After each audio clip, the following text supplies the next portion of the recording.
All right, so I want to talk a little bit about projectile motion, and then let me switch that. Let me stop this.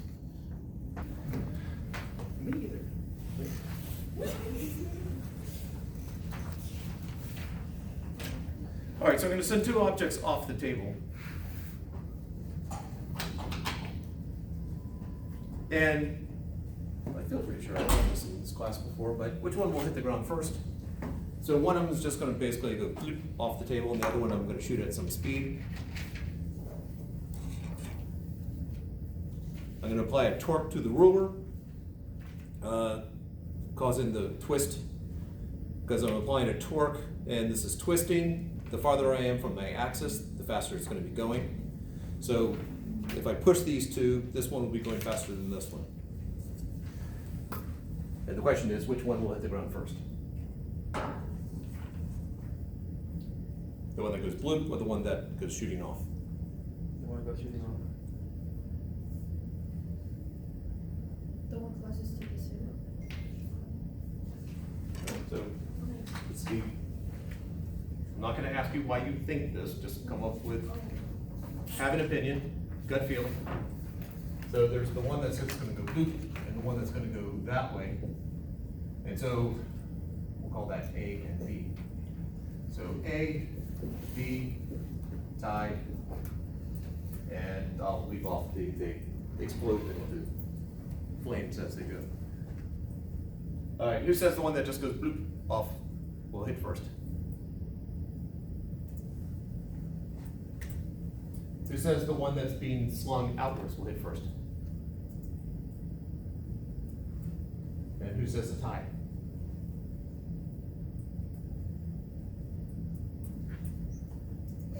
I lied. That was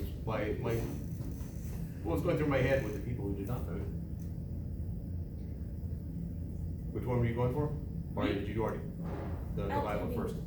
Pardon? B. I also think B. So one. Violet, did you vote? B.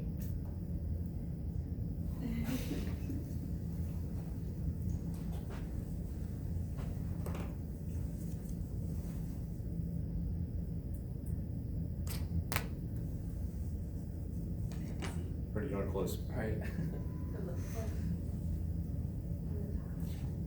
You haven't changed your mind aloud.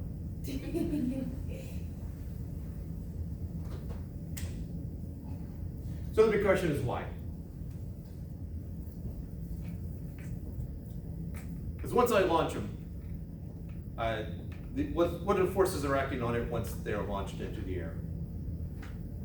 The same force. What is that force? We launched them off in the same force. No. Once they are launched, or after they are launched, what are all the forces acting on them? Gravity. Yep. No, I'm gonna nitpick. What's the force? Huh? What is the force? Gravity? Wait, what do you mean? Gravity, large topic, looking for, Oh, weight. there we go, thank you. Oh. Or force due to gravity. Okay. Yes, the spirit of what you said, dead on. All right, so they both have weight. Which one is weight acting on them? Both of them. So this one, I got that one sort of launch right there. Which way is weight acting on it? Oh, which way? Down. Yep. And what about this one? Which way is weight acting on it? All right, so they both have weight acting downward. So what force is acting on them horizontally?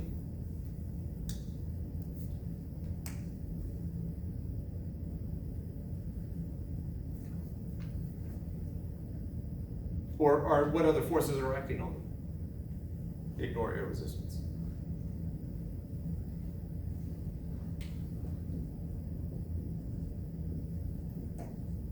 So we got weight.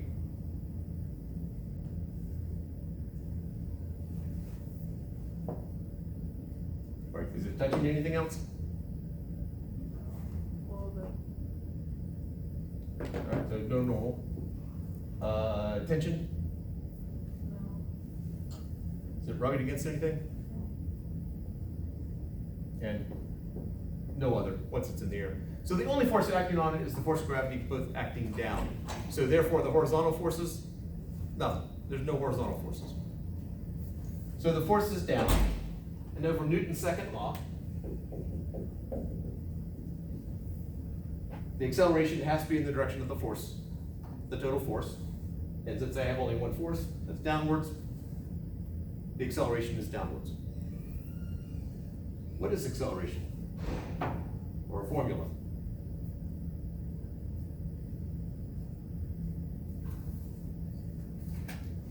One of them's times something, There is time in there, yes. or time divided by something. Or something divided by time, actually. Yeah. Is it distance? No, distance over time would be speed.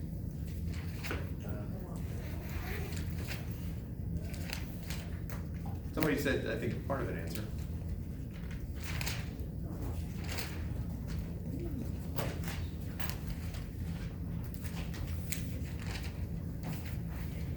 The change in velocity over change in time. Yeah. So acceleration, change in velocity over change in time. So they are both launched off, or basically one falls, the other one is launched off. The only force acting on it is downwards. The velocity will change only vertically. Velocity will not change horizontally. They hit at the same time. So what I'm getting towards is, if I need to figure out how fast this was going when it was launched, well, the entire velocity was horizontal when it got launched. And then you started adding this vertical piece to it. So if I know the time it takes for it to fall, well, it's gonna be the same time it takes for that one to fall. In other words, if I start out with a height meter space,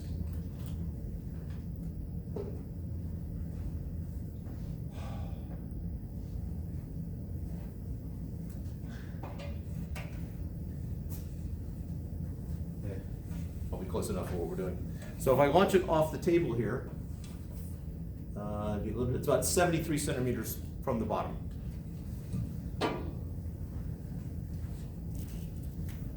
All I need to do is figure out how long does it take for something just to fall directly down, to fall that 73 centimeters, 0.73 meters, and I know how long B was in the air. So let's figure it out. Basically, its initial vertical speed is 0, or the one that just sort of plopped off and wasn't going very fast. So Hewitt has a formula that he writes it slightly differently, but the distance it falls is 1/2 gt squared. I know that's 0.73, and I know g is 9.798, because we're in Winston-Salem. How do you solve for t? First, you get rid of the half. Why do you want to get rid of it? Multiplied by 2. Okay, so this becomes 1.46 is equal to 9.798 t squared. And then you divide by 9.798. So t squared is whatever that is. And then you take the square root of both sides.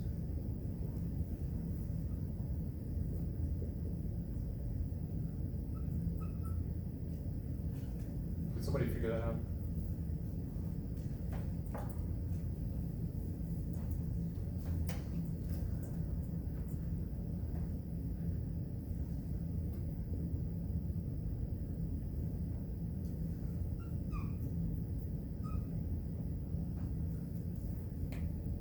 I'm just putting numbers down. So it's going to tell me what it actually is.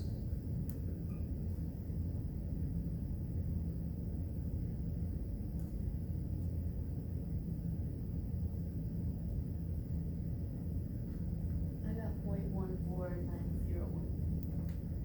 You had 0.14. 901. Did you take the square root? Oh no. I got 0.386. 386. Yes.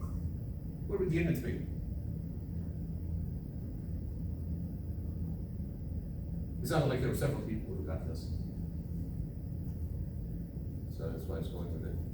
Yeah, I got that. Okay, units? Seconds? Yes, it's time. So it took, assuming air resistance wasn't too big, and I don't think it was, 0.38, so a little bit more than a third of a second for it to hit the ground. Now I want to figure out how fast that other one was going when it was launched. Well, I know how long it took to hit. I know the horizontal velocity is not changing at all because the force is downwards, so only the vertical changes. All I need to do is figure out how far out it goes. Because I know there's no acceleration this way. So the distance it travels horizontally is just the velocity times time.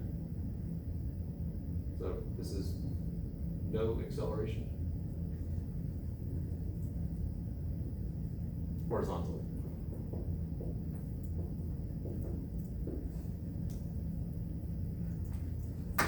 So I just need to figure out how far out it goes.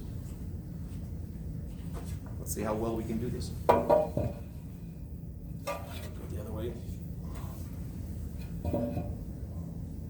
It's gonna be somewhere around there.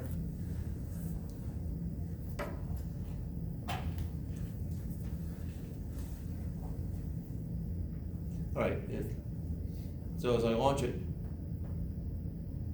that was sitting right there at the end.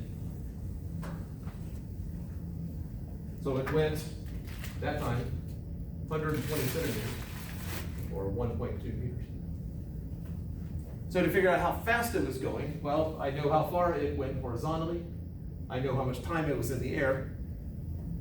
I can figure out how fast it was going. So 1.2 equals whatever my velocity was times 0.386. So how do I find velocity?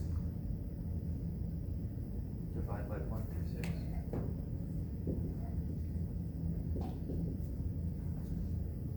And what do you get?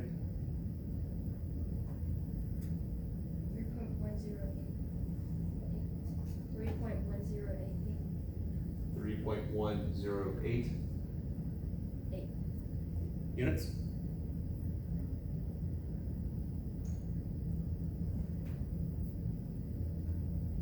Meters per second.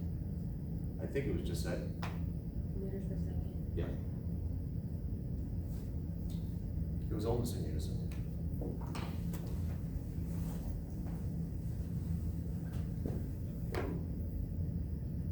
So I was going about 3 meters a second, a little more than 3 meters a second.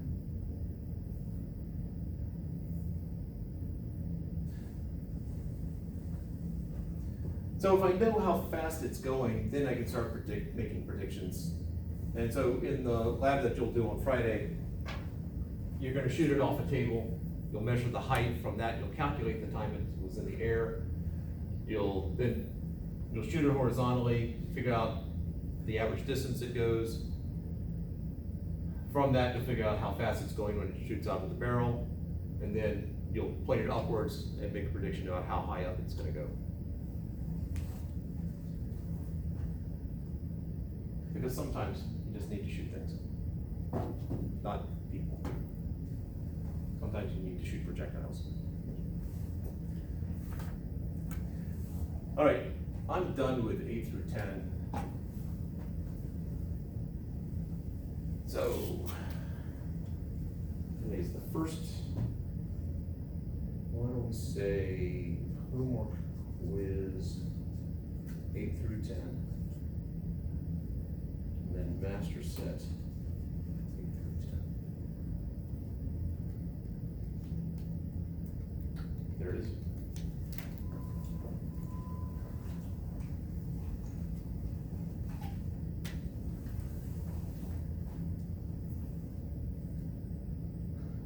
So for all the international fans out there, April 8th is the homework quiz on chapters 8 through 10, and the master set for 8 through 10 due on the following Thursday.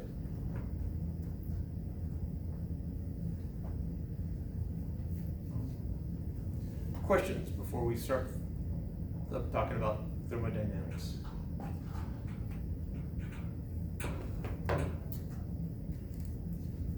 All right, let's do it.